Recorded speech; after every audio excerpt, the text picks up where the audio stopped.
Hi guys, welcome to Questions and Answers. We got Joe, Hey, Andy, and the guy in the middle. Devin. Come on, man. Devin. He has a name. I'm not Devin. I'm the guy in the middle.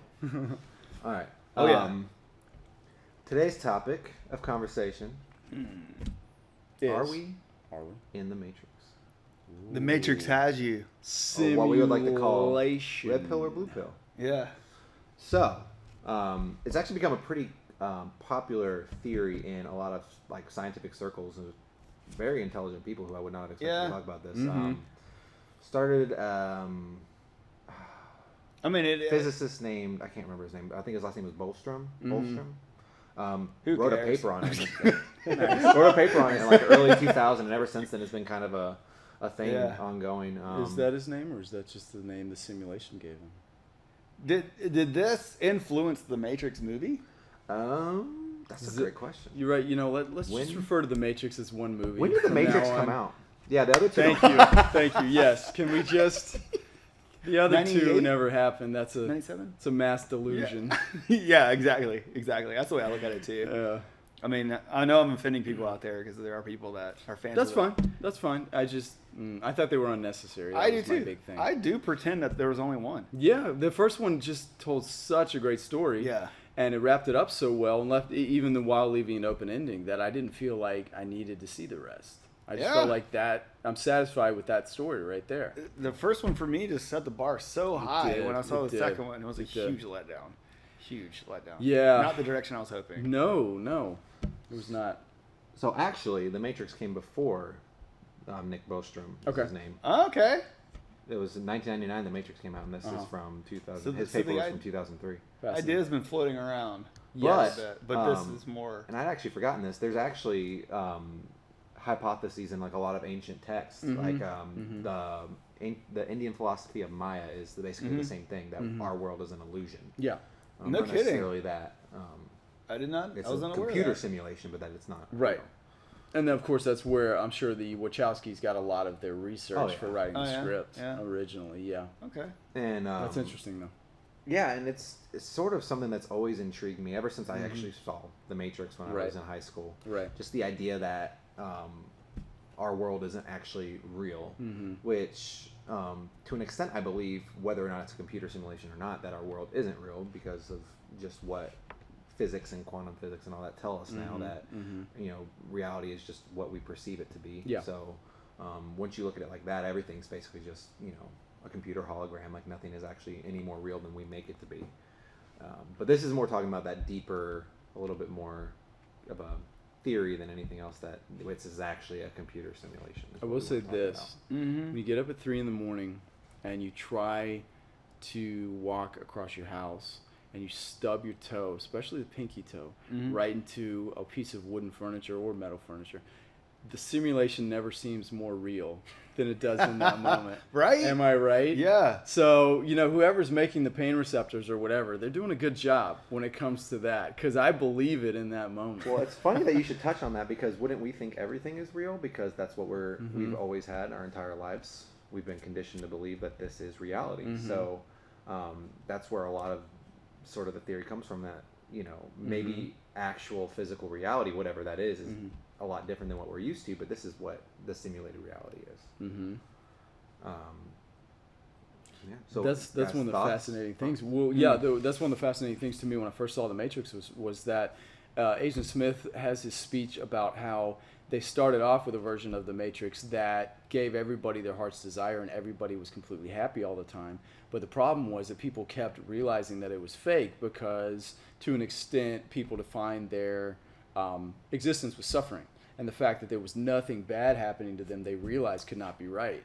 So that was an interesting thing to me. So he said we reprogrammed it and we made it so that there are, you know, terrible things that happen, and that there are, you know, annoying things, and that there are things that don't go right and all that, which is really interesting to me too, just as a concept. And that, I mean, the movie's full of lots of concepts like that, but that was one of the much interesting to me, because it's like if someone, whoever it might be, some being that had the technology to program a simulation like this, then the fact that there could be however many versions of it that have gone through like a beta version and testing and all that, and then getting to the version where we are now, you know, and then it would be something where how would we know that? What inherently in us would say, well, there has to be conflict, or there has to be, negative things, or whatever. And that was interesting to me.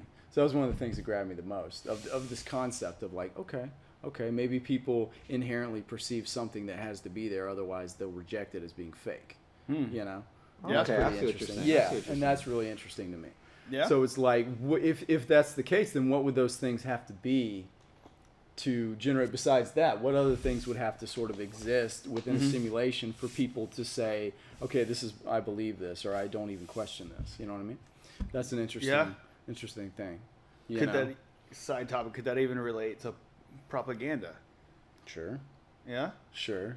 Yeah, as in like, people defining their reality with that, or making their reality with that. Yeah, because I mean, good propaganda, that's what it does. Yeah.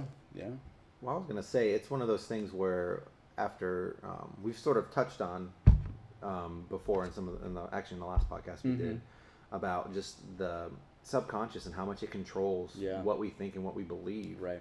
And it's one of those things where unless we were able to realize at a very young age, when we were born, right. Obviously it takes on a different meaning if we're talking about this as simulation. Right. But if our subconscious was born into this infant body, we would have to realize pretty quick that it was a simulation, or as we got older, our subconscious would be programmed to believe it already. Yeah. You understand what I'm saying? It's like, it's one of those things where if you don't figure it out right away when you're first born, which is almost impossible because our understanding and intuition is not developed enough to have that understanding of the world, then you're just never going to figure it out unless something happens. Does that make sense? Yeah, but what has happened to make us see? That's a great question. I'm glad you brought that up. So there's a lot of different things that sort of people bring up who believe this theory. There's obviously videos and stuff you can pull up on YouTube. Again, we can argue the validity of videos and photos and stuff. I would argue it's really hard to make something fake as a video as opposed to a picture, which we were talking about before. Yeah. But like an example that I pulled up when I was doing a little bit of research on this was this video of like it's a raven or a crow or something, and it's just sitting in midair. It's not moving. Yeah. Oh, Have just you the seen airplanes? Yeah. Just floating? Airplanes is a good example. It's crazy. There's 7 or 8 different videos I was able to find just by searching for like plane in midair or plane stopped in midair, and it's like it's like an airplane, and it's just like there's people driving by it on the highway and they're like videoing it because they noticed that it's not moving. Did you see it stop? Like, you see it moving and then stop? No. Yeah.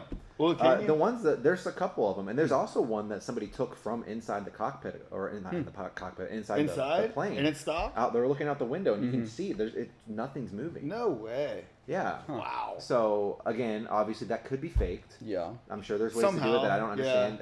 I find it hard to believe video footage was faked by some amateur as compared to like a photo is easy to digitally edit. You have all the time in the world. You don't have to get every frame just right. Yeah. But a video is a lot harder to fake. Oh, yeah. The only argument I ever heard about the plane, seeing a plane stopped, was that the film was from a car moving beside it. And there it said, it gives you the illusion that the plane is stopped. But I don't know. I feel like people can just try to say things. But think about it logically from what you've experienced yourself in your life. Like if you're driving and there's a plane. You see a plane, you see it move. Yeah, it's going a lot faster than you. Yeah. It's a lot faster. Like it has to go a lot faster than you. That's just science. Right. Yeah, to be able it's not going to get up into the air. Yeah, like cut through the wind, you got to be going at least a minimum of, I don't know, 150 maybe. Yeah, it's pretty fast. A lot. It's pretty fast. A lot of MPH. It's got to be a lot. That argument sort of falls flat for me. It's like that car would have to be driving real fast. Yeah. Oh yeah, and it wasn't. I mean, it was on a highway going 70, but still, it's not over 100. No. So those aren't the only ones. Obviously, like I'll give you that. All right, let's say plane obviously was they were driving beside it. Okay, I'll give you that one. Okay. Even though I don't. I don't believe it either. Yeah, I think it's just.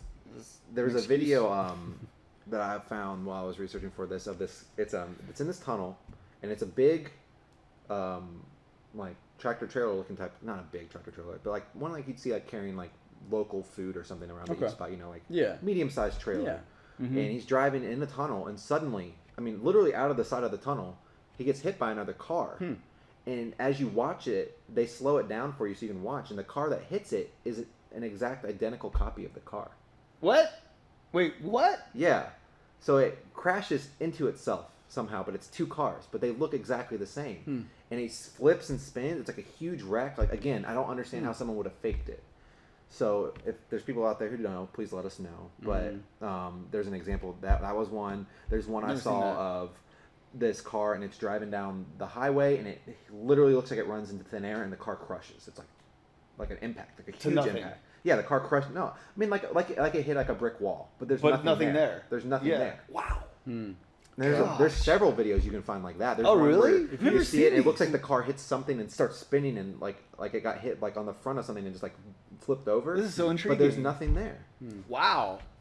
Well, from a special effects perspective, I would think that being able to erase something stationary like a brick wall would be fairly easy, right? Would be fairly easy out of video, I would think. But having said that, I don't know exactly with, like you said, with an amateur doing it or something like that, if it would be anything. I don't know, and that's I the just thing. Don't know. Again, it makes it hard. Like all of that could have been fake. Right. But just even if you just take all that stuff out of the way, some of the holographic and simulation technology we have as a society. Think about, what was it, the 50s, 60s, computers started existing. We're not even 100 years later, and we already have. I was watching a video from the MTV, I forget what year, the MTV Music Awards, where they had Michael Jackson do his performance of that new song, and it was a hologram. Right. And people got really offended because it looked so real. I'm just kidding. Yeah, it was a hologram. There's a video. There's also a video you can watch. I forget what the concert was called, but these two artists from London, they couldn't make it to the event, but they were being honored, so they hologrammed in. And you're watching it, and you can see whenever he drifts off to the side, you can kind of see through him a little bit. But when he's standing in the middle playing his guitar and singing, I didn't know at first. He puts it up there on the screen, I'm watching, and then he tells you, "Did you know that was a hologram?" And I was like, wow. No. And yeah, it's kind of mind-blowing to think that we have that technology already. Think if we were actually, like, our subconscious was part of a society that's even like 10,000 years more advanced than ours as far as technology goes. What would they have accomplished by now with computer technology? There's companies right now who are working on what they call quantum computer technology. Yeah, and I don't really completely understand. I don't understand what it even does or how it's different from what we have, but I know that it's capable of a lot more than what we have currently. And this is a weird thing. From what I gather, because I do listen to some of the speeches, and people like collect certain nuggets out of these speeches and like put it together for you so you can listen in on the important, bullet points, I guess you could say. Of course. But like going back off what we were talking about in the last episode, like about different realms, and this gets into the metaphysical side too. Right. It's about extra dimensions. I don't know what current science says as far as how many dimensions in this realm of metaphysics. It's like 10 or 12. People who subscribe to the idea of dimensions basically have determined it's infinite. Because every moment of every time period of every day is like simultaneously here. I don't know how mess with you. Yeah. So I don't know. It's almost impossible for our brains to wrap around. But basically, I'm not sure how mainstream that is, though. It's fairly becoming more and more. It's become fairly mainstream. Stephen Hawking was, I believe, one of the ones who was a big proponent of that. Yeah, I think so. Even Einstein was. As far back as Einstein, we were talking about time being a relative thing. It's not something that's a human concept. It's that we have physically basically created. Right. That doesn't actually exist. Right. So the whole concept is based off of his relativity, of the theory of relativity. It's one of the taproots of it all. Einstein didn't believe in like a lot of what quantum physics tell us now, like the how we were talking about last time, how all things are sort of connected and string theory. Yeah, kind of. Not really. Okay. Different than that.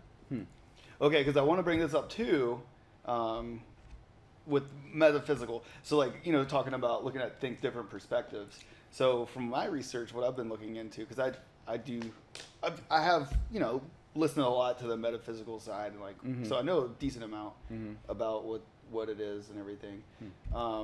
But what I'm learning more and more, because I'm looking more into electromagnetivity, Tesla and his technology actually has nothing to do with the metaphysical. It's he actually spoke out against it and said that it was really what it is. So it's all right. So the same thing. We're seeing the same phenomenons, like what we're talking about, everything here. It's just two different perspectives, the way they're described. Tesla talks about it more about energy and energy fields and displacement, and he believes in the ether, which if you believe in particle physics, they're two different things, because the ether is everything's all connected. The ether is kind of what I'm talking about. Like there's a lot of science now to back that up. most scientists won't use the term ether because in the late 1800s, early 1900s, they did a study, or they did a science experiment where basically their technology at the time was not adept enough to pick up what was actually happening, because they were trying to determine that the ether was actually there. And basically, with the technology they had at the time, they weren't able to determine anything. So the scientific community at large just dismissed the idea of ether at that point. So now that's kind of a dirty word as far as like the scientific community goes. But they're starting to come up with different names. There's like the quantum field, people call it. Greg Braden, the guy I was telling you guys about, that I've been like reading and watching a lot of his work. He calls it the divine matrix, because so much of it and what it actually means scientifically ties into like a lot of our religions and what they've taught us for thousands of years. So he calls it the divine matrix, because he's like, it ties everyone together. It's what makes prayer possible. It's what makes all these things possible, that we see all these amazing miraculous feats that we don't have a scientific explanation for. Once you start looking into the divine matrix, quantum field, whatever you want to call it, and understanding how that actually works, they make perfect sense. So what does that remind you of? Why does that sound familiar, do you think? Which part? Which aspect? Well, what he was just talking about.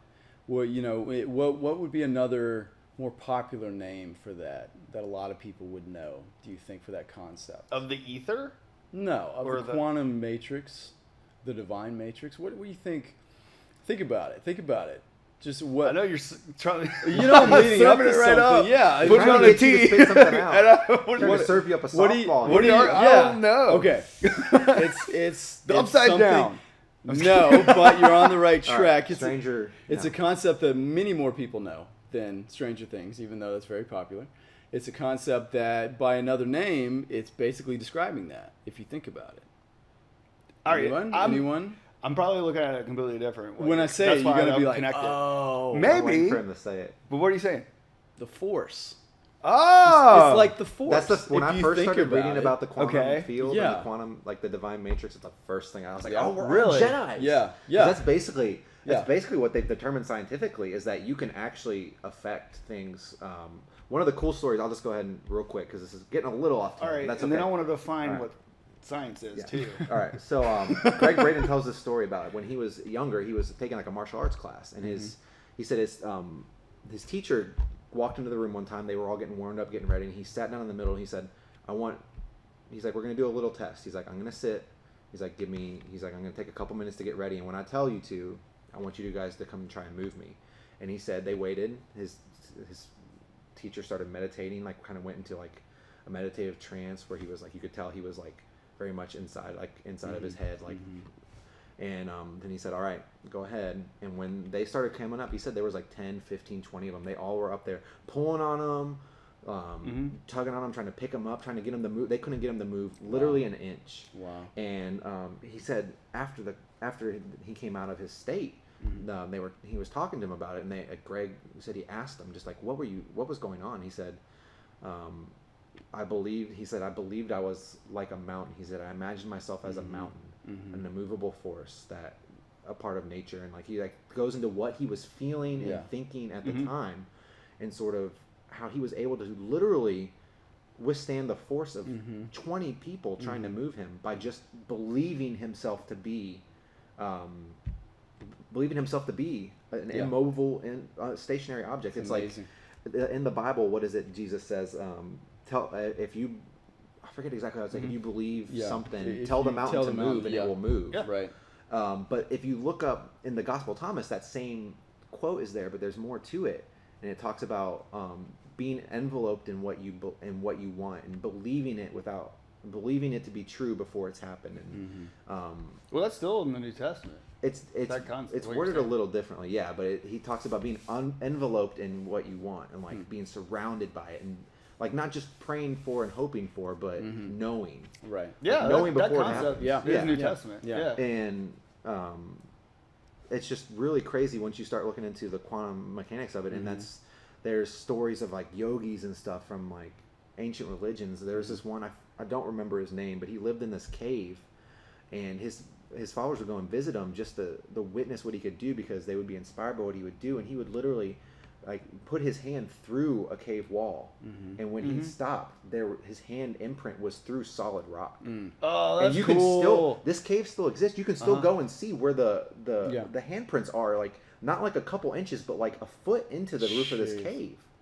And there's no explanation for it other than he moved that rock with his sheer will. Yeah, well, according to Tesla, because Tesla could actually replicate that type of thing. Tesla with resonances, but so like he in some form or fashion with belief, he's creating a resonance. Well, to he be able ties to into a lot of it too, because one of his most famous quotes is like he says something along the lines of, "You need to think of the universe in terms of energy, frequency, and vibration." That's exactly what Tesla says. Yeah, that's what I'm saying. That's okay. That is Tesla. That is Tesla. That's who I was quoting. I thought you were quoting the yogi. No, I was like, no, that's Tesla's. That's like Tesla's most famous quote. Yeah, right. And he was known, like, there was all these crazy stories. You don't know if they're true, but like people talk about how Tesla's rumored to have only slept 2 or 3 hours a night. Right. And I think he would brag about that.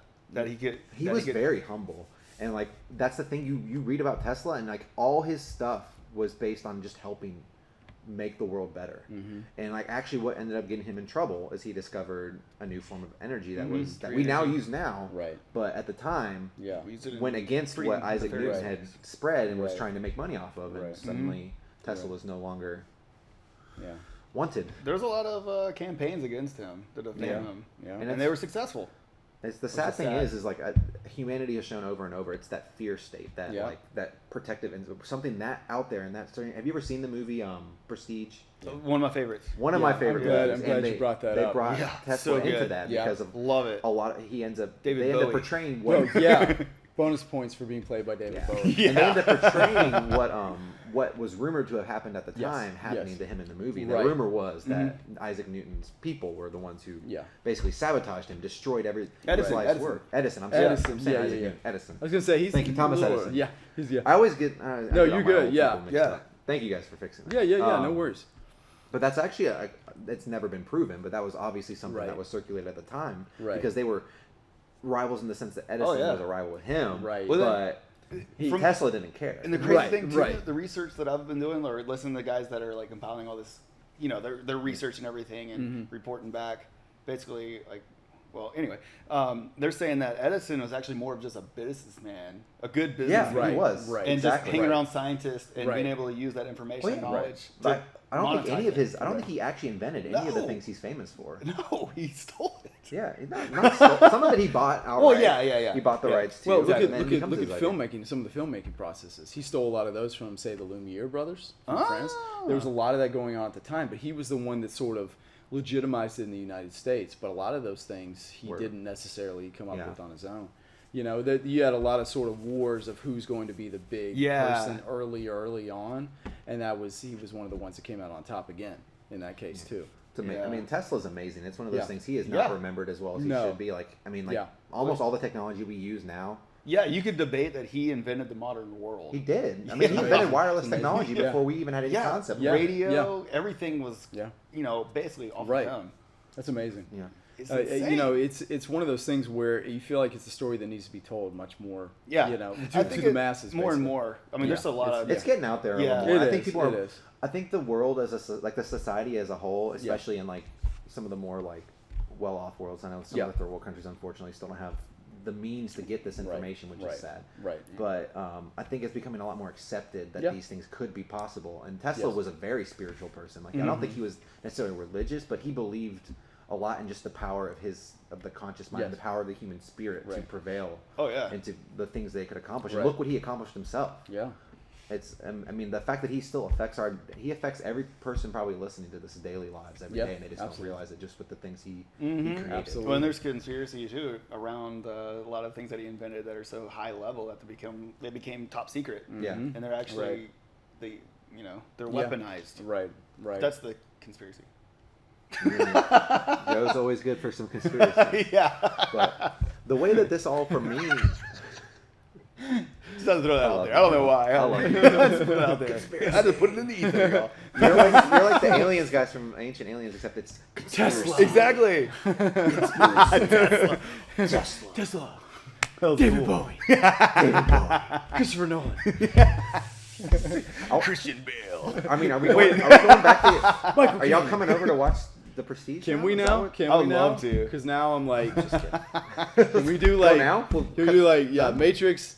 Can we do Prestige? But there's also another one. I don't know if you guys saw it because it kind of fell into The Matrix's shadow, because it was around the same time. Dark City? Yeah, Dark City. Yes, Did you ever love see it, love it. Fantastic yeah, movie. Yeah. It's a really strange Super movie. underrated, but Yeah. very good. Very hard to Very watch. good. Yeah, but talking about the nature of reality and stuff, that's a really good. It is. Well, It is. Yeah, and the way this whole thing we just were talking about sort of ties in for me is, Yeah. as soon as I started looking into like the idea of a simulated reality, the first thought and hearing things like a yogi pushing his hand through Right. stone, a man sitting there and not being able to be moved by 15 people, Right. and like the first thing I thought of was cheat codes. Mm-hmm. So you're playing a video game. Right. You put in your little code, it gives you infinite stamina, infinite health, Right. whatever it may be, Right. and suddenly you're way more powerful than. Yeah.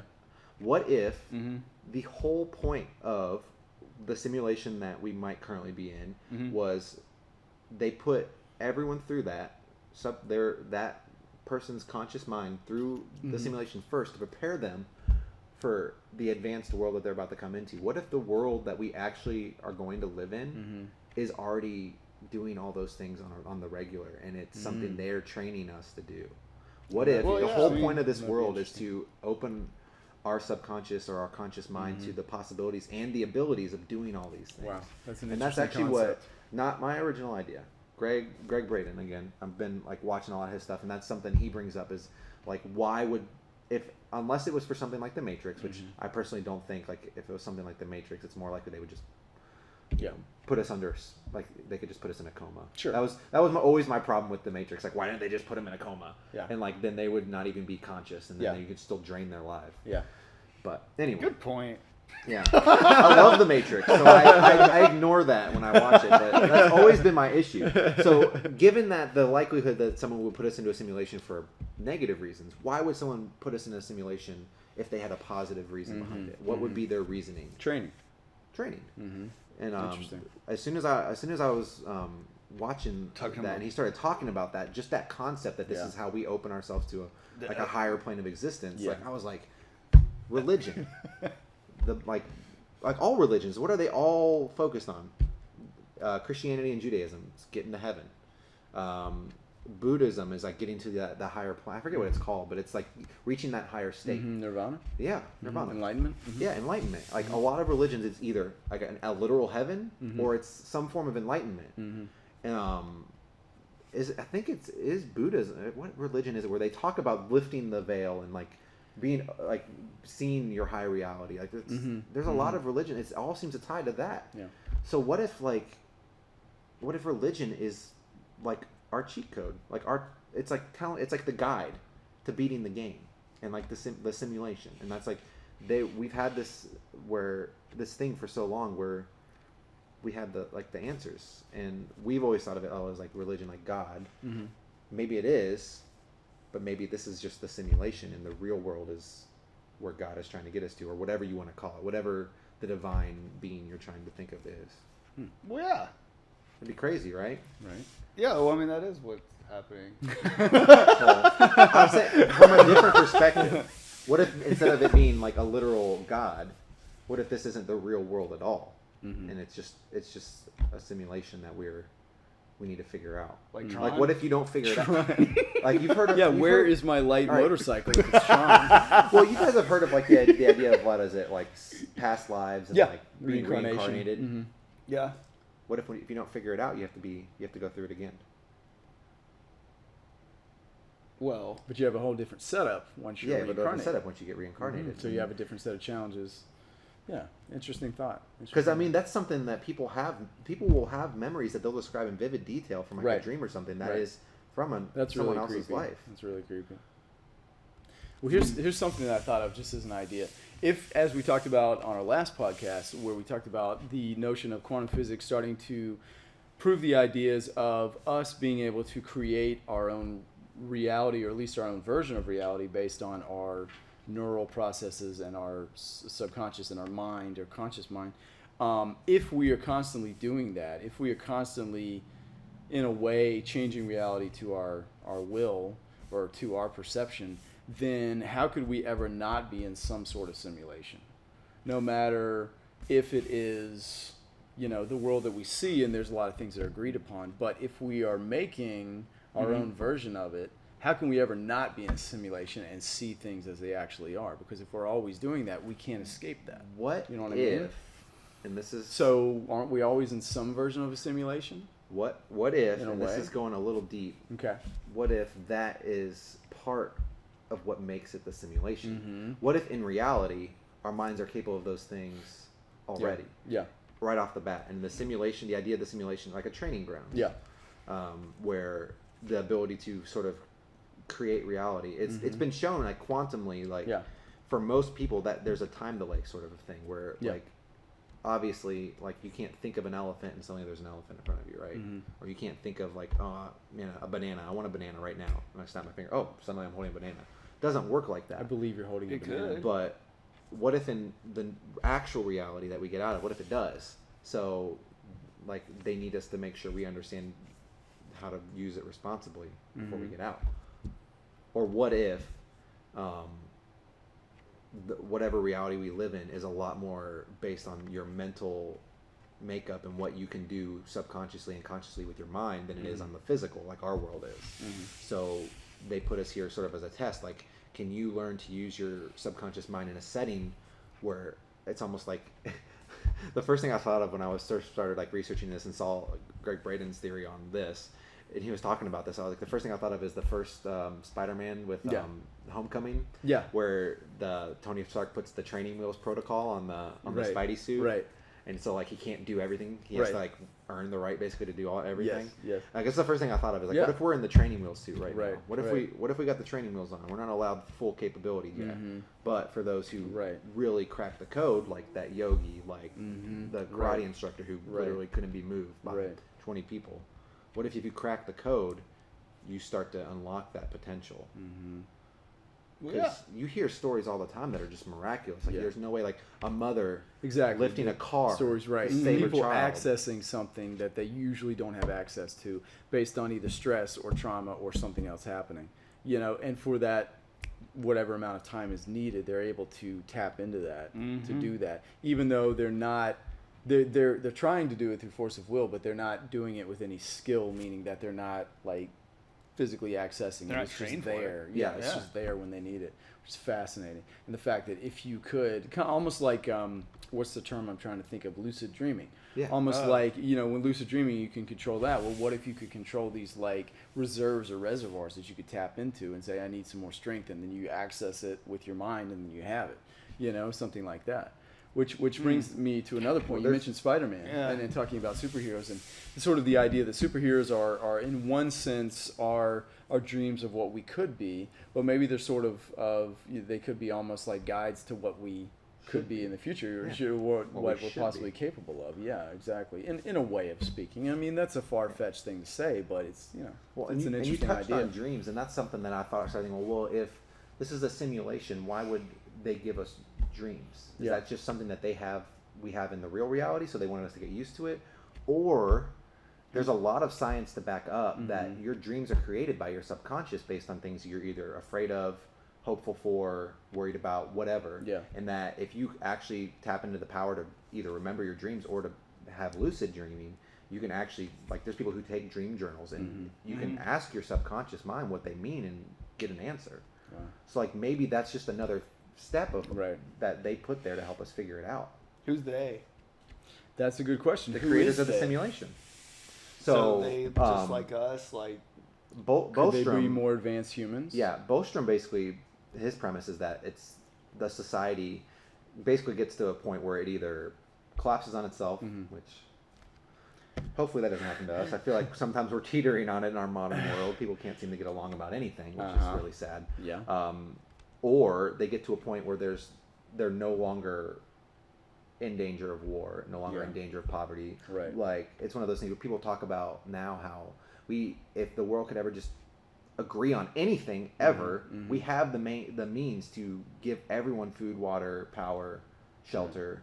There would be no, but when the wealth is unequally divided, it makes it impossible. So unfortunately, we're not. But what if there was an enlightenment, an awakening? That's something else that they've done studies on that relates to quantum physics, where it takes less than the square root of 1% of a population being focused on a common goal, like of peace or prosperity. They did a study where in the Middle East, like I want to say like 1,000 people got together and just meditated and prayed for peace.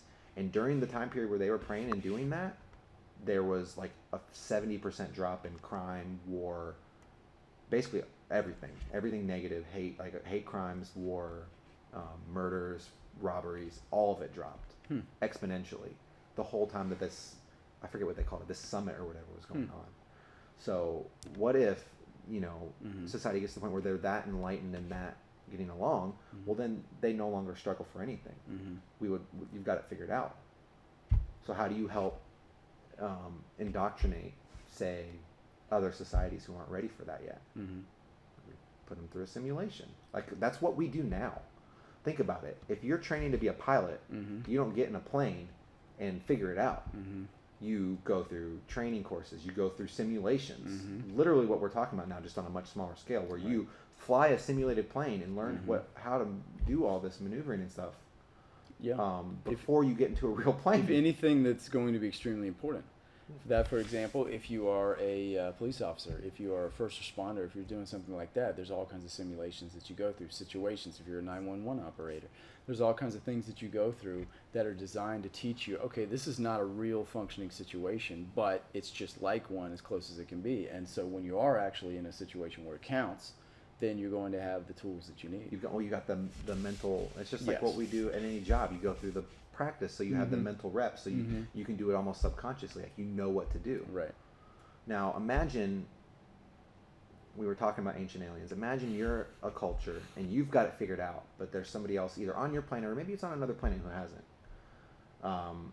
Ancient aliens, a lot of the theory behind that show is that people have been coming to Earth for thousands of years or whatever and teaching our societies a better way, and like introducing certain things and making them better in somehow, right? That's the theory behind that show. Right. Whether you're prescribed to it or not, that's the theory. Right. What if those aren't aliens at all?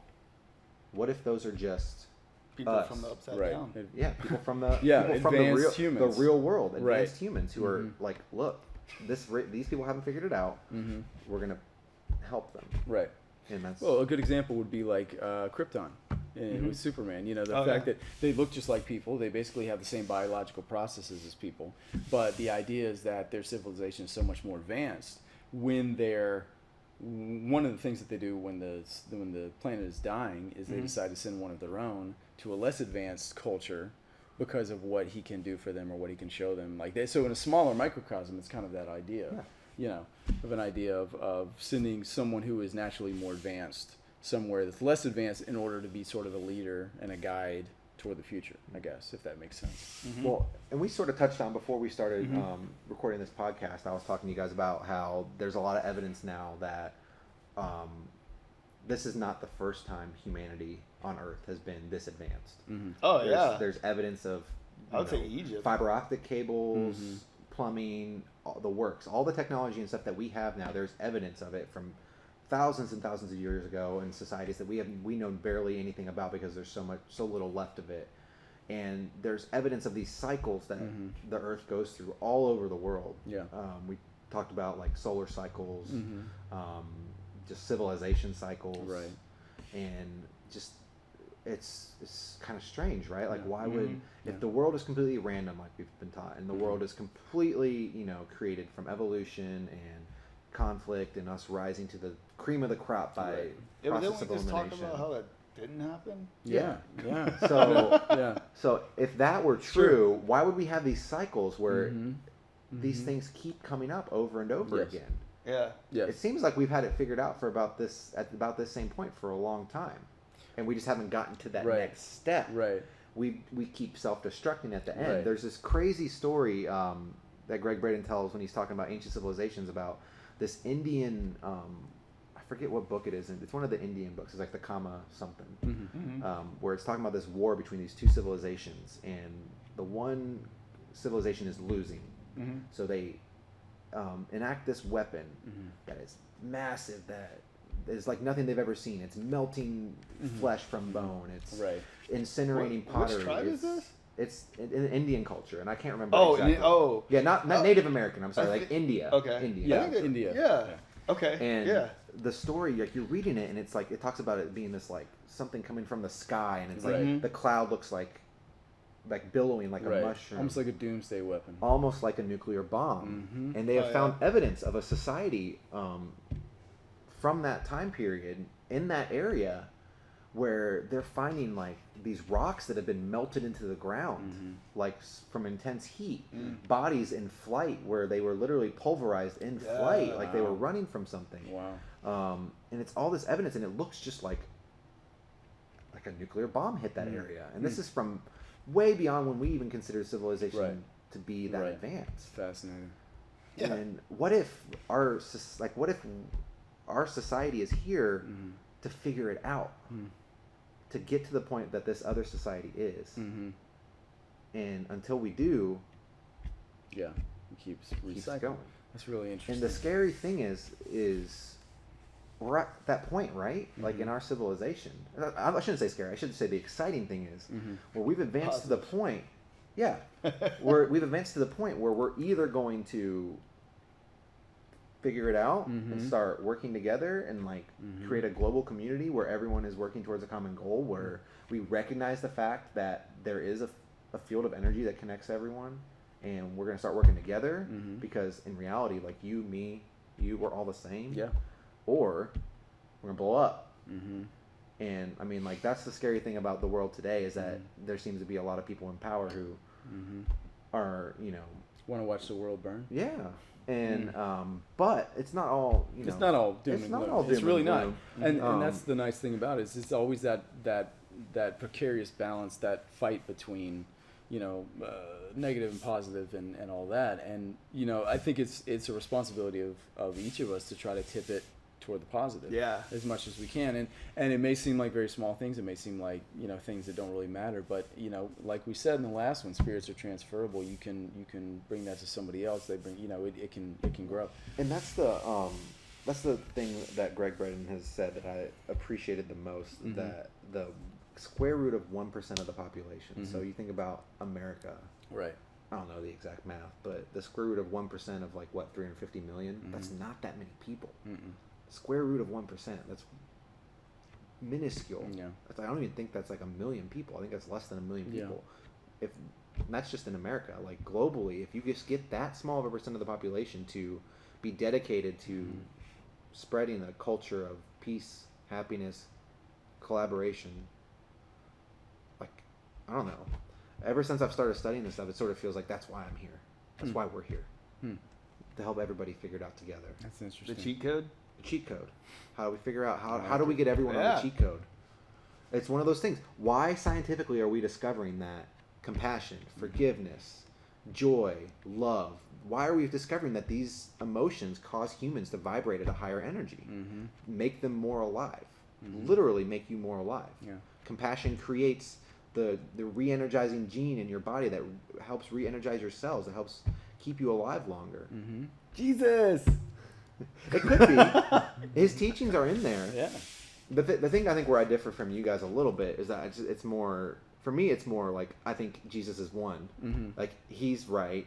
But so like Buddhism teaches all the same things, it's just from a different perspective. Yeah, and the interesting thing about Buddhism is it's actually philosophy more than Buddha is not worshipped as a god. Yeah. He's just worshipped. He's revered as somebody that had a lot of ideas that people are catching on to. Yeah, exactly. Yeah. So you can be a Christian and a Buddhist without them violating each other's philosophy, because the philosophy of Buddhism a lot of times can play into one and the danger of getting too tied to a religion is you've seen in history there's that same cycle where religions they're good until they're not good, and then somebody decides to take whether it's Christianity, whatever Smith.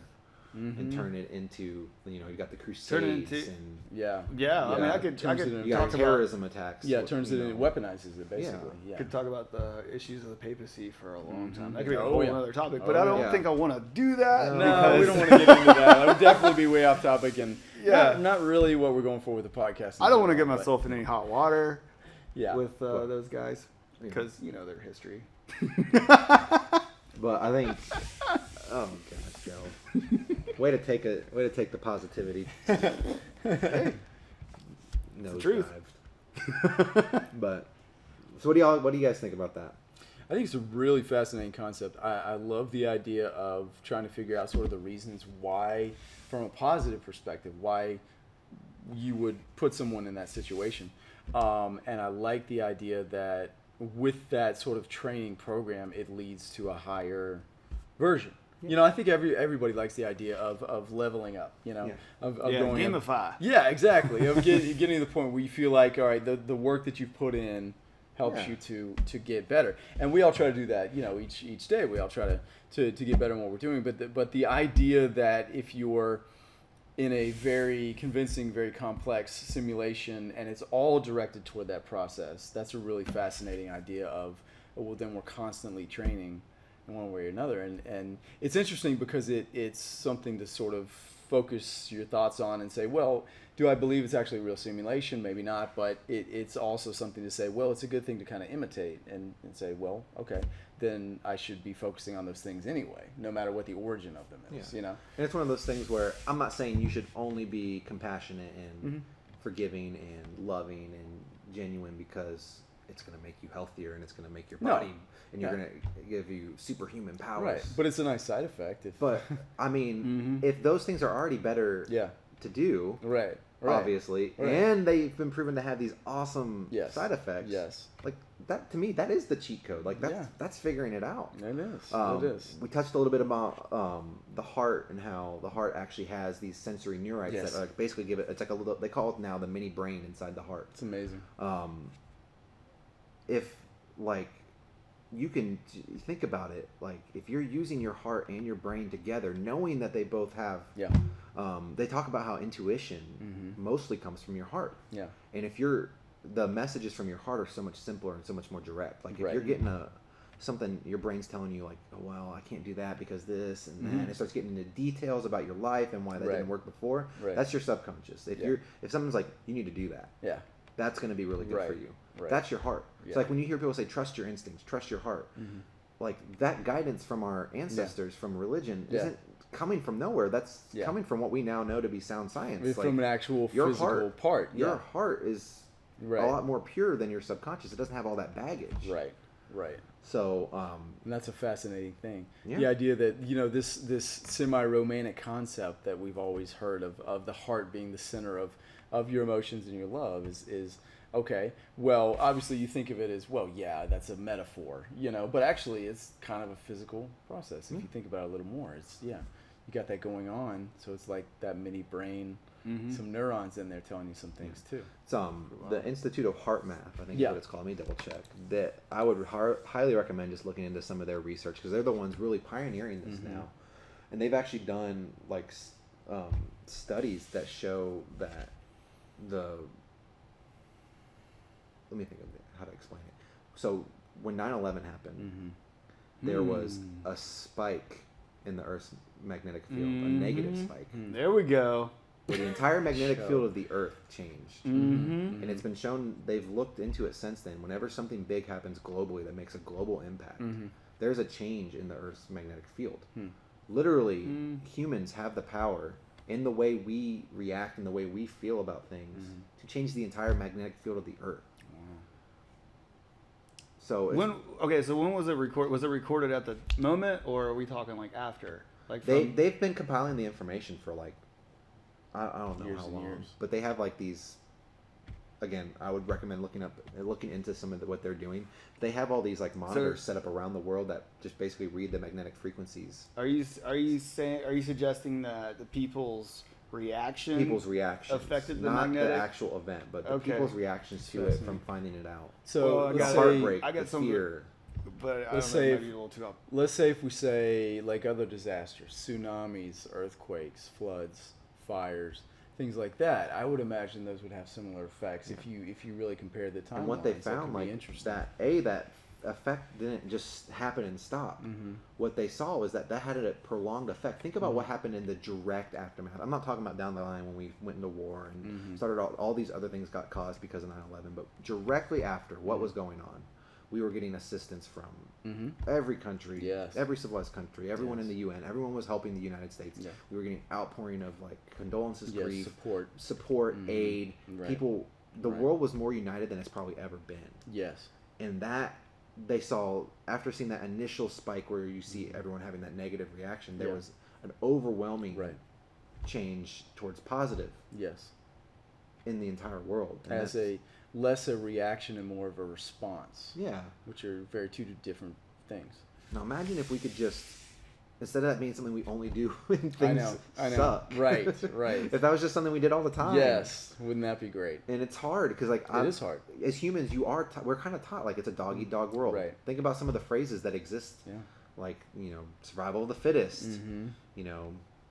If you're not first, you're last. Look out for number one. Yeah, look out for number one. Yeah. It's a common theme in our world it's all competition. Right. But what if it didn't have to be? Mm-hmm. Everyone's like, that would never work. That's not how people think. I think with that right there, with an absence of fear, that it really can. I think fear is what drives a lot of that disunity that happens. Well, and look at it from the perspective of each place in the world. Like, if you're living in a country that is, third world country, doesn't even have electricity, power, you think they're a lot worse off, right? And some of them are. Yeah. But this is places where you go there and there's monks and stuff who live there who are like 90 years old and they're probably in better health than I am. Yeah. Eat healthy, walk every day, meditate. Right. There's proof that people have lived to be there. There's this crazy story that he tells about this Chinese man who served in the military in like the 1400s. And I didn't know this until watching this, but the Chinese are meticulous with their records, especially when it has to do with their military members. And they send birthday cards at each monumental birthday. Like if you hit 100, really? 50. Interesting.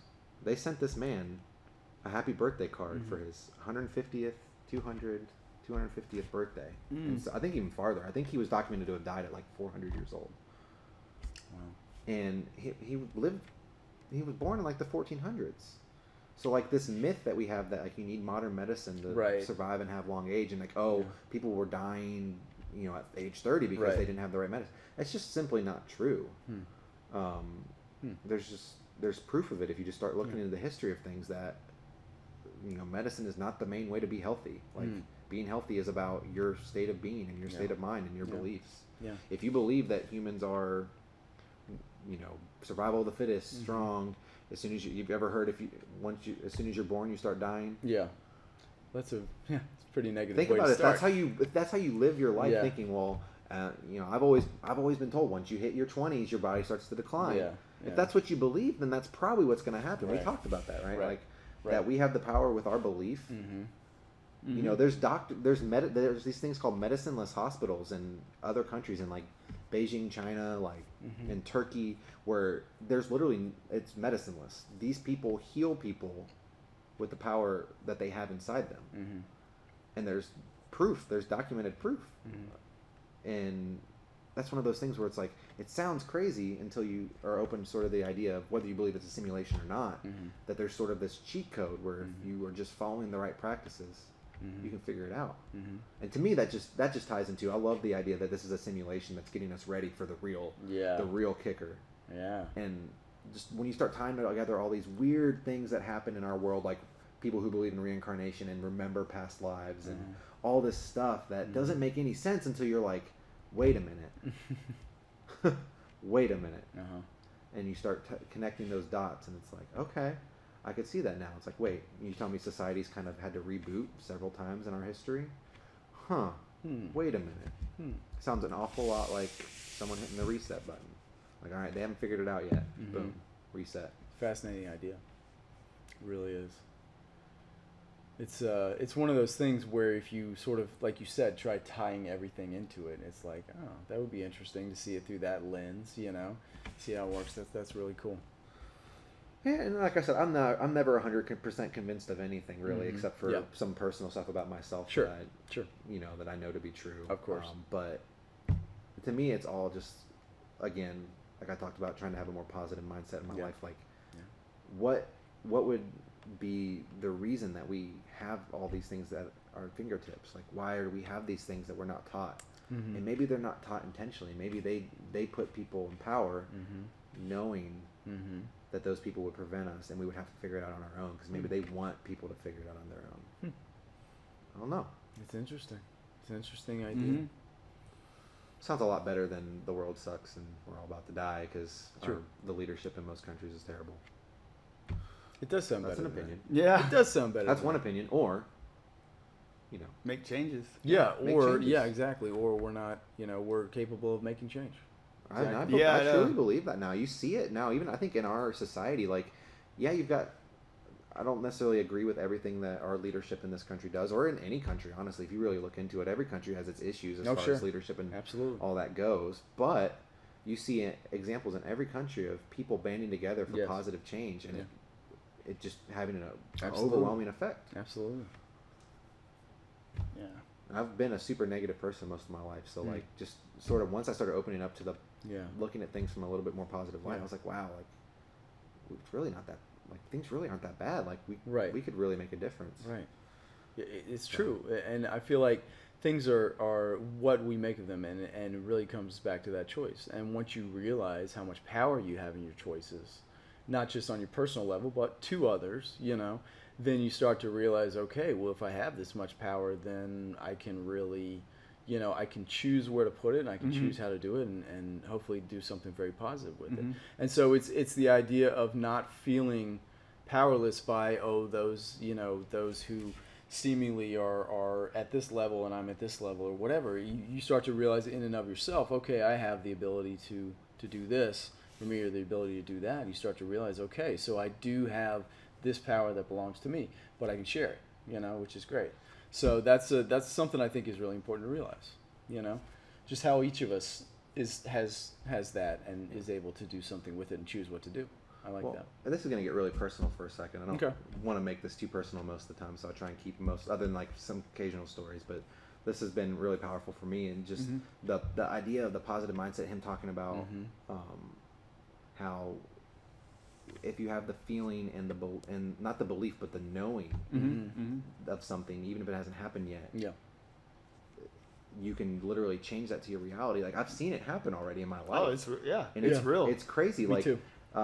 We were talking before about at work, Tiffany, one of our customers at Starbucks, brought in a mouse just out of random because she knew Andy needed one. Right. Well, turns out Andy had already gotten one. Right. And I had computer mouse, by the way. not an actual live physical mouse. Yeah, she wasn't actually bringing This live one right here, rodents. actually. Yes. And the weird thing about it was I had just been thinking about the day before. I was like, I need a mouse. And I stopped myself. I was like, no, I don't need a mouse.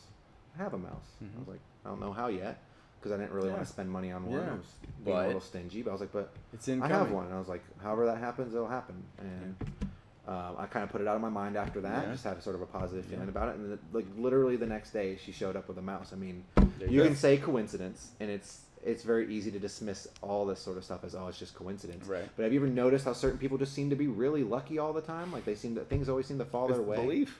I always love reading the articles about people who win the lottery. 90% of the time you read it, they're like, I was feeling so lucky today. Yeah. I just knew I was It's going part to of the win. reason they bought the ticket in the first place. I bought the ticket because I just knew I was going to win. Something was telling me. My intuition was telling me I was going to win. Thanks, little neurons. Now, did they win because they got lucky, or did they win because they knew their body told them intuitively when to buy the ticket that was going to be the winning one, and told them what numbers to choose? I don't know. It's just too much of a coincidence. Me and my wife have been talking about how we really wanted to get a house and get out of the apartment, and sort of through a fortuitous order of events and people who were close to us being very loving and helping us out without us asking for it. We now are about to purchase a house.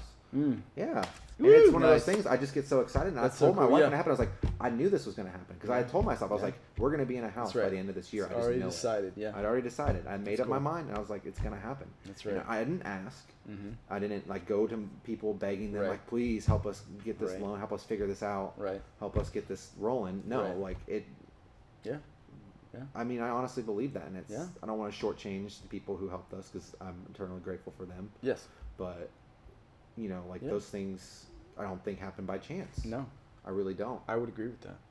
I think it's again, when you learn to think that way, I think that's one of the strongest things we can do. It is hard. It is hard because we're not really taught that generally. And we don't necessarily have predilection or a predisposition toward that, Mm-hmm. but it is a skill you can So- improve. Mm-hmm. Let me just say this. Even if you don't believe in the crazy out there, oh, you can literally move mountains and all Right. that, it is a scientific fact that the way your subconscious mind works is silently, without telling you, it listens to what you're thinking Yes. and starts working to figure that out for you. So if you're thinking, man, this sucks. I never have this. I never have enough time for this. I never have enough money to get this. I'm never going to be able to get out of this situation. Your mind will start, it's like, oh, is that what you want? You don't want to, oh, okay, well, let me find, you're never going to get out of this situation. Okay. All right, well, let's put this here. You're going to have a rack right So here. you're literally Let's- setting up the let's- steps to yeah. keep you in that situation. Like your subconscious mind will start finding Yeah. ways to make sure you stay there. Yeah. Think about it. Like if you're Yeah. telling yourself over and over that those are the things that you want, you may not think that. Yeah. Or even we're talking about the difference between asking and knowing that you are getting it. If you're just asking for something, you're telling yourself you don't have it. Yeah. Yeah. Yeah. Right. And that's like a concept in a lot of You religions. get stuck there. Yeah, like Yeah. if you're constantly like, oh, I really want this. I really wish I had this. You're literally telling yourself, I don't have it. Right. Yeah. But instead, if you say, okay, this is upcoming, I have it. you know, it's on its way. Yeah. I tell myself all Big the time difference. when I want something, I'm like, I don't know how this is going to happen yet. I know it's on its way. I'm really excited. Like, and that's just the simple it. I don't like make a big deal out of it. That a lot of the people who teach this sort of like, you could call it law of attraction, whatever it is, will tell you that you need to feel the feel. Yeah. They tell you need to feel the feelings, and that's really easy to do. Like I'll just recreate it. I'll visualize it in my head. I'll be like, man, Yeah. I can't wait till we're in our new house. Like 'Cause you that's have what I to was believe doing it. every day. I would wake up and I'd be like, I can't wait till we're in our new house. Yeah. I'm so excited. Yeah. And this was before I knew. Right. And I Right. would visualize, like Right. the kids running out into the backyard to play, like feeling like, because I always get like such joy watching them, like just have, that's the best feeling in the world. I can't explain it, but I One would day. just visualize those One day. emotions and like just having that security and knowing that we had our own place, and it wasn't but a couple months after that. Yeah. And I have to remind myself all the time that it's Yeah. working, because Yeah. I'll get Right. like so easy to get bogged down. yeah, it's easy to get bogged Goes down, and like you have fast, one of yeah. those bad days, and Yeah. I've kind of hit a roadblock in some Mental of the other aspect. stuff I'm working on, and I'm Yeah. just like, you know what, this is working, and Yeah. it's going to work, Yeah. and I'm already successful. It's just Yeah. Our I'm not minds there can be yet. like the biggest obstacle sometimes. Oh, absolutely. Biggest speed bump. Absolutely. I really think that the older I get, the more that keeps being proven to me is just what you're really fighting more than anything else is all in here. Yeah. That's what you're really fighting. And if you can master that, and if you can tame that, and if you can direct that toward the right directions, it makes a mountain of difference. It really does. It really does, and that's the whole simulation idea to me. Yeah. Is like I knew like when I brought this up to you guys, I didn't want to like say it straight out, but like I wasn't thinking like, oh, what if we're in the Matrix and we're Yeah. like being controlled by robots? Like, Yeah. no, to me, like whether we're in the Matrix or whether it's something a little bit more like spiritual, religious, or whatever, like I do feel like our purpose on Earth is not to be here for a few years, do the best we can, and then die. Yeah. I think that's a horrible way to live your life. Whether you're religious or not, that's a horrible way to live your life. And it's actually proven that like the most successful people in the world, like I want to say it's something like 91% of them are very spiritual or very religious. Like they all have a very spiritual foundation. Yeah. And it's because of what that creates for you. It gives you a higher purpose. Mm-hmm. Even if your Right. higher purpose is, I believe we're all connected as humans, and I want to make other people's lives better. Which Yeah. people like Mother Teresa Exactly. lived her whole life Yeah. like that. And Yes. people always talk about, well, she was poor. No, she wasn't. You know how much money she raised for? Yeah. She's just giving. Yeah, she just gave it all away. She didn't need any of it. Yeah, she didn't want it. She was- She didn't want to live her life. She that probably way. could have been like a billionaire, Yeah. but Yeah. she didn't. Yeah. She Yeah. gave it out. She Exactly. helped other people, Yeah.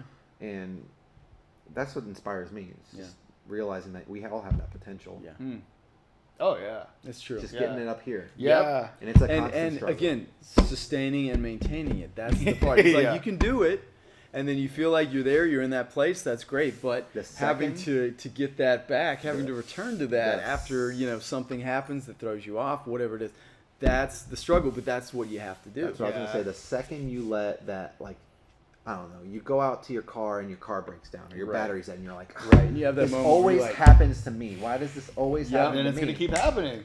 Yeah, And that's your you're work. telling your brain. Right. And there's Yeah. another part of that too, neurologically speaking, is that when you take a thought from your mind and it's a thought within your mind and you actually speak it out, it becomes Right. more powerful. Ooh. Because now your mind has not only heard it inside your mind, now your mind has heard you speak it, and you've given it that validity by saying it out loud. And that a lot of times makes it either tougher on you if it's something you don't want, or easier if it's something you do want. And by actually vocalizing it, it gives you that much more power in it, if that makes sense. This is actually really motivational. Yeah, good. Yeah, I know, right? Okay, so tied into that, you're gonna love this. Tied into that, and tied into the whole visualization thing. Yeah.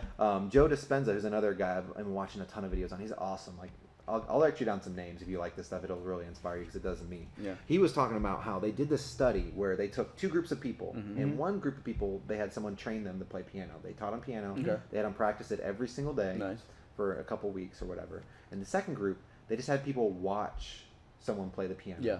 Like intently, like watch Right. what they're doing and listen to the music and experience it from that point. Right. And when they did this, they did brain scans, and what they found is the same neurons that were lit up by the first group learning to play the piano also were the same neurons that lit up for the people Oh, really? watching them play piano. So Really? they had the same mental reaction, the same development in their brain as the people who were actually physically playing it, as the people who were just picturing it and like. I'm sorry, I left that a step. They also took mental reps, like they would like imagine themselves playing it. In So it took it I another see. level. Yeah, so they would sit there and imagine playing it in their mind. Did they take the test further? Like, did they test the people that were observers at all? I believe the same people who observed were the ones who had to imagine. Like they observed and then they like pictured themselves learning to play piano. Wow. They've also done studies that of people like, I'm trying to remember how he worded it, like doing like mental reps of like weightlifting in gym, and they actually like had like muscle development and stuff as if they were actually doing it. From just doing the mental reps. And like you can't just be like, oh, I'm working out and like just picture it in your head. You have to like, they were like imagining the feeling and like feeling the sweat and like picturing the strain and like they were going through the whole picture of it in their mind and doing the visualization steps that people teach you if you actually like go and look into like proper visualization. Right. But they were developing muscle mass just like they were actually doing it. That is crazy. That is pretty cool. And that's just the human mind. Yeah. I mean, I have a kind of a story to go along with that growing up. Shoot, let's do it. I was I wanted wanted to be went on a high note. It's going to be a thing. But yeah, I'll try to make it as positive as possible. Do it. Yeah. But growing up playing baseball at a young age, I was always intrigued by the home run. I love home runs. And, so right around the age of 11, 12, I had this, my brother would say it was confidence. Okay. But I would literally see myself hitting home runs and things like that. Yeah. And I would tell my parents, I'm like, I'm going to hit a home run today. And I would go and hit a home run. Right. And it just continued throughout. And now I can remember, and I was like, I'm just destined to be a Major League Baseball player. You know what I mean? Like, I'm going to play Major League Baseball. And I could call home runs. And I was doing it. I did it. The last recorded called home run I did was when I was 15. That's cool. Yeah, a kid hit one out in the state championship game, the first inning. And I went up to my pitcher and I go, Matt, don't worry. I'm going to hit one out. This is a bat. And I did, literally. And it's all on film. And it was crazy. But that was the last time I did it. And then, so going to kind of reinforce that at a later age, I had some issues that made me question a lot in my noggin. Right. I got into, I mean, this is my testimony anyway. I'm free to tell this, but I got into, I smoked a lot of marijuana, and I felt so convicted of that, like even not just like for like a religious standpoint, but more so, not more so. It's actually what led me to Jesus anyway. But more like I desecrated the game of baseball. Oh, okay. So like I felt like interesting. Yeah. It was that's the way I kind of looked at it. Like, like I was like tarnishing my talent. Yeah. And that affected me so strongly. Okay. In the negative. Okay. Yeah. Sure. So you felt like you didn't deserve it. Exactly. And then you didn't deserve it. And then I started losing my ability. Right. It was insane. Wow. Yeah. It was awful. It was like living in a nightmare. Yeah. So you literally, but you literally did it to yourself. That's crazy. I did it to myself. Right. Yeah. Right. Yeah. Right. And then, so then I had my find Jesus moment, and then I turned things around. But I never got that confidence that I once had. Again. But you could now. I couldn't. I can now. Now that you know. Yeah. Exactly. There you go. Yeah. But it was just it was a roller coaster. Sure. It was wild. Sure. One more quick thing. Greg Braden was talking about how when he was learning martial arts and karate, when you're learning to do things like break boards or break blocks with your head, Right. they never teach you to focus on the actual breaking of the block. You're taught to focus on the moment after. Yeah. So the moment that your hand Breaking is through the through. block. Imagine Really? your hand through the block Yeah. at the bottom as if it's already done. Oh my gosh. So I had a coach that told me, imagine what you were doing before the at bat that you did. All this time, I should have been imagining what happened after I hit it. Right. After the swing. The act of you saying, I'm going to hit a home run, Right. Yeah. you already believed that it happened. Oh, 100%. Right. You I knew. had zero doubt. Yeah, you Right. knew. I knew. Yeah. So you're just like, okay, well, it's going to happen today, so it just hasn't happened yet at this moment, but it's about to happen. I can see it sailing over the fence. Yeah. All that kind of stuff. Yeah, exactly. So in your mind, you were just like, well, there's no question. It's already made up, so I'm just going to do it. Just go up there and do it. And I mean, that I think can apply to just about anything. It really You know, can. when you think absolutely, about it. yeah. It really can. And I'm not saying everyone needs to go home and be like, I'm going to win the lottery tomorrow, and then go out and buy a bunch of lottery tickets. That's not how it works. No. Yeah. It's I'm not going to say that that's. I do believe that's how people win the lottery like that because you see evidence of it. Almost every testimonial you read, it's like, I knew I was going to win the lottery. Right. Yeah, I felt right. lucky that day. It's always something along the lines of my intuition. Right. I felt lucky. I But knew I was you going to know, win. those people didn't feel that way every day. They No. didn't. It was Well, it was that day so- that was special. Yeah. Yeah, because this is the weird thing. Because my brother, I would tell him about it, and he'd be like, "Ah, it's just confidence." But I remember him saying that. I'm like, "No, No, there's this more is to more it. than Yeah, confidence." yeah. Like, Like, I can feel it. yeah, Yeah. yeah. It's true, and yeah. sometimes we describe that as there being like something in the air or something that just feels different about the day. And I feel like if it, that happens to all of us occasionally, just without doing anything. But I feel like if we can learn to harness that Exactly. and make that Yeah. so it happens much more often, be awesome. so much the better So for us. we'll end on this because I didn't know if I was going to bring this up, but it's something I've been practicing a lot and I still haven't mastered. But I want to go ahead and talk about it because it's such an amazing thing. They the Heart Math Institute, which is the institute that's been really working on just like the idea of like the heart being sort of like your second mind and how much power your heart actually has. They've done studies that show if you can actually sync up your brain and your heart to where they're working on the same frequency, like we were talking about. Your brain has a magnetic frequency, your heart has a magnetic frequency. You ever feel kind of torn inside, like part of you is like, Yes. I want this, Conflicted? but there's that subconscious telling you. Yeah. You don't know what to That's what that actually is. I do know that. Is they've done the study. So when you're having something from your heart, and it's that direct, like, I should do this. Then your subconscious mind trickles in. If you can sync up the frequency with your heart and your mind, and there's actually techniques to do it if you go and look it up. That's interesting. Because the Bible They does say that it unlocks things like Uh-huh. super learning, where you can remember things easier, intuition. Like, you know how you ever have that moment where you're just like, you know what you need to do? Yeah. Or like you pick up the phone say I pick up the phone to call you and like it's busy, and then you like call and 2 seconds later like, hey, I just tried to call you. Why was it busy?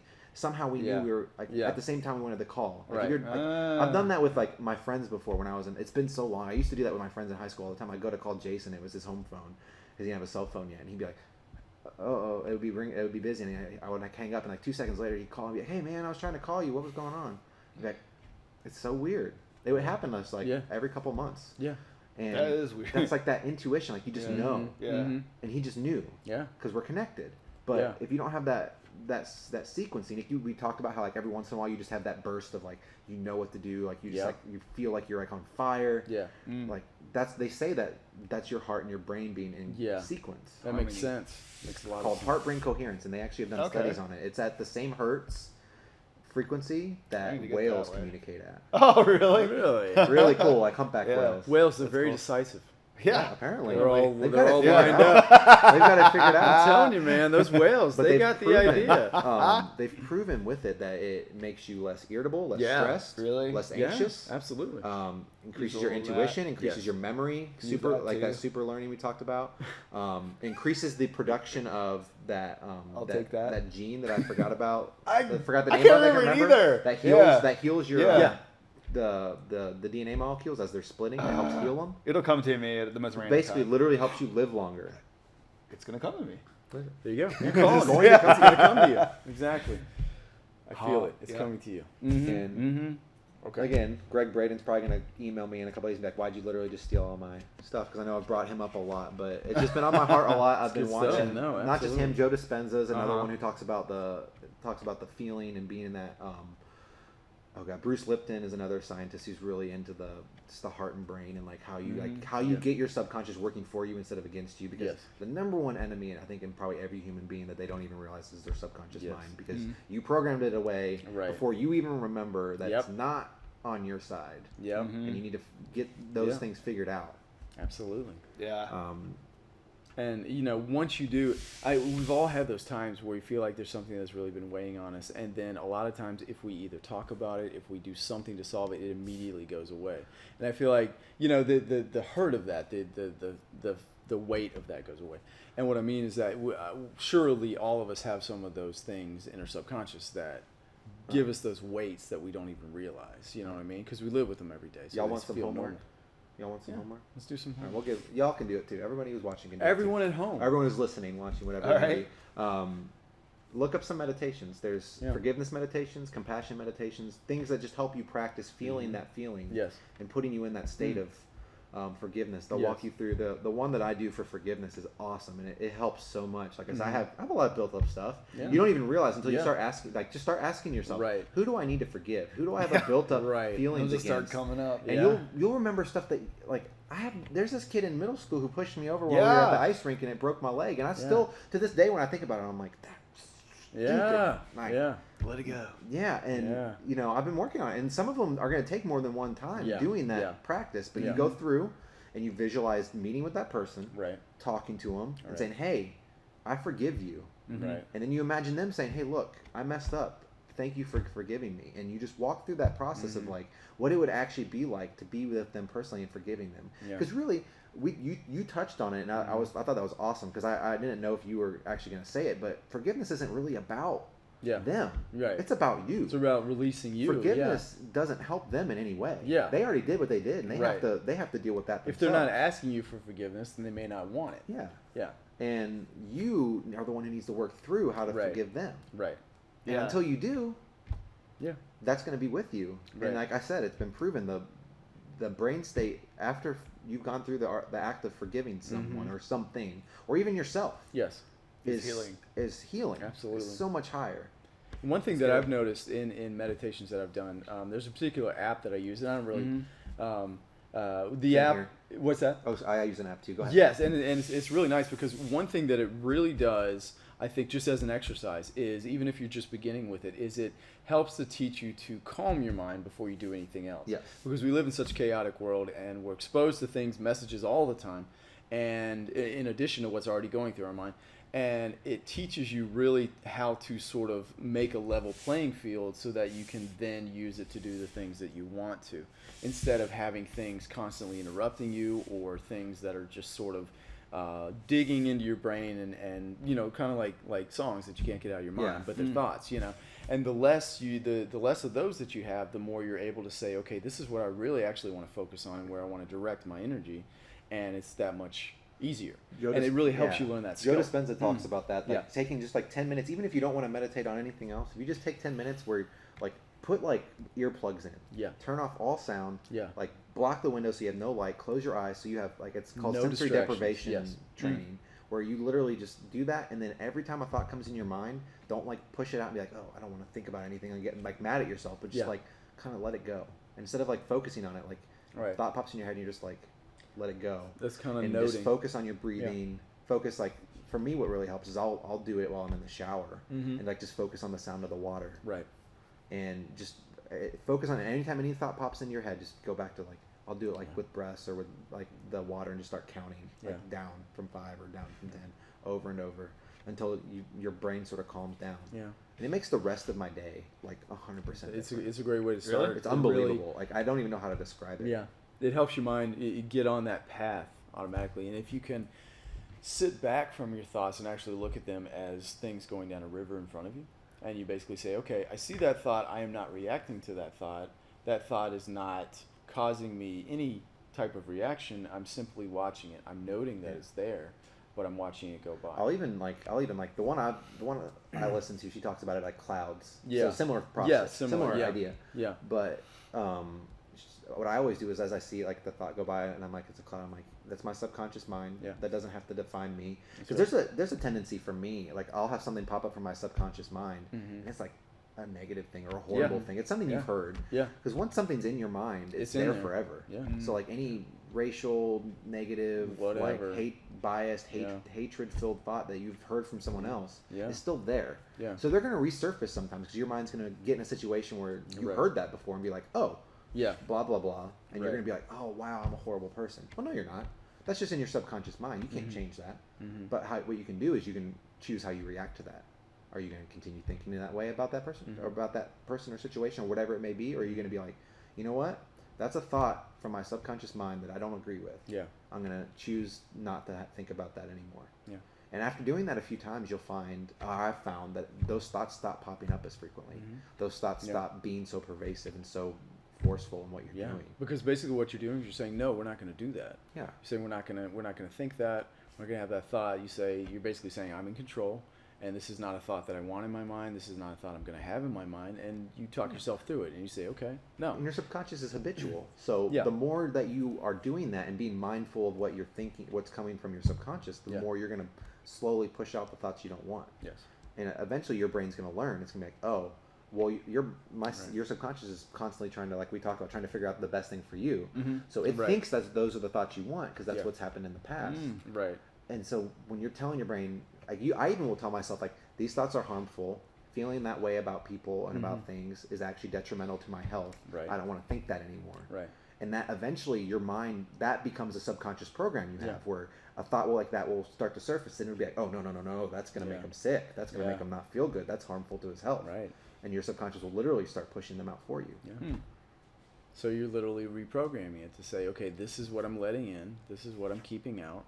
And then when you say I'm letting in the good stuff, more and more good stuff and more bad stuff is being kept out, better you are. Better off Don't you judge are. yourself. One of the things that verse from the Gospel of Thomas that isn't in the actual Bible that you have is he says, feel enveloped with it without, and he also talks about being like looking at the situation without judgment. So don't be like, oh, that would make me feel really happy if I had this. You don't care about that. You're like, this is what's going to happen. I'm ready for it. I'm excited for it. But you don't put a judgment on it. You don't put a judgment on people. You don't put a judgment on anything. You're like, this is what I want. This is how it would make me feel. But don't be like, oh, that would be so good for me. My life would be so much better. Blah, blah, blah, blah, blah. Right. No judgment. Just I'm making those big, broad statements. Yeah, absolutely. I think this is all really, really interesting stuff. It's, all of it is connected to the idea of the simulation. And It is. all of it is whatever that simulation might be. And think If it's what we even just talked simulation of our own minds. Yeah, exactly. Think about what we just talked about, like reprogramming our brain. We said the word reprogram like 30 times. In there. It's not a coincidence to me, at least, that our brains work so much like a computer. Yeah. Like maybe people designed computers to be the way they are because of how we are. Exactly. Or maybe What are they basing it on? Or exactly. are we the way we are because we're part of something simulating reality? So where the way that our brain works is similar to the way that our reality works. We are created in his image. I'm telling you, like it makes sense. Yeah, I mean I think we're on the same page with We're on the same page, everything. just a different viewpoint. You're looking at it more as if this is the simulation and God is the end game, whereas I'm more up in the air. I don't know what I agree. Like I think the evidence is there, especially when you start looking into one of the other concepts that Greg Braden talks about with the matrix, the divine matrix, or the quantum field, is that everything is a reflection of itself. So everything you go through in life is a reflection of what you are inside. So like when you have a bad relationship where someone like goes behind your back and doesn't talk to you about things, that's a reflection of something that either you're not good at communicating or you are doing the same thing, or it's all meant to mirror back to you what you need to change in your life. And at first that sounds like a negative thing. Yeah, and but actually it can be very positive. Yeah, the more you think about it, like we talked about how a square root of 1% of the population can change the entire world. Well, before you can do that, you have to be a positive person. Because if you're a negative-minded person and you try and do that with a group of people, you're never going to agree. Right. And everything is going to be mirrored back to you first. So you're going to get that negativity and that downward spiral, and everything bad and horrible that you're thinking and wishing on other people is going to happen to you first. Yeah. And Which that's is the going to concept. continue the cycle. Yeah. Yes. And keep you from reaching your potential. Right. And that's to me what makes it feel so much like it's got to be something like that. Because why else would everything work that way? Why would it be that positivity brings on more positivity, and negativity and harmful things brings on negativity and harmful things in your life, and that gets mirrored back to you? If it weren't to teach us something. I don't know. Food for thought. Absolutely. Hey, we're all going to find out at some point, right? That's right. That's right.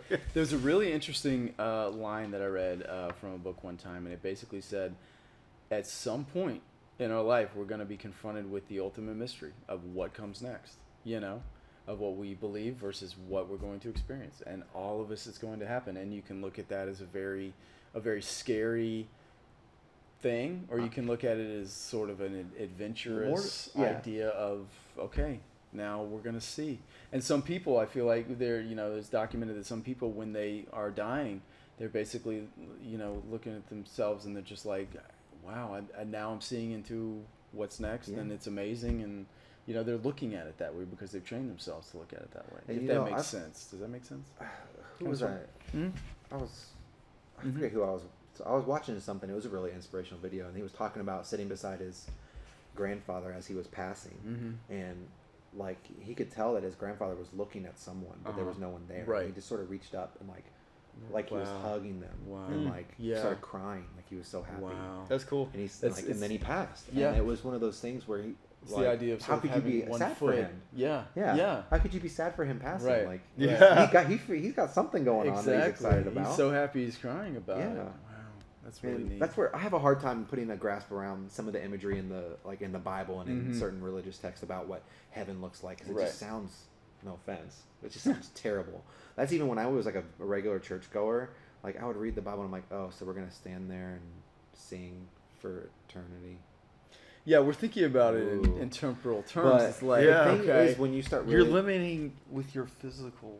Yeah. sensory. So, but when you think about things being on a whole nother level spiritually, It's different. yeah, it's a different thought. And Right. Whatever that may be, whether it's religious and like the Bible's got it 100%, which I have a hard time believing personally, because just that book's a bajillion years old and it's been doctored and messed with so many times. Like, I think the original message was probably really close to what I'm talking about. That's my personal feeling, but I don't necessarily believe everything there is like concrete, if that makes sense.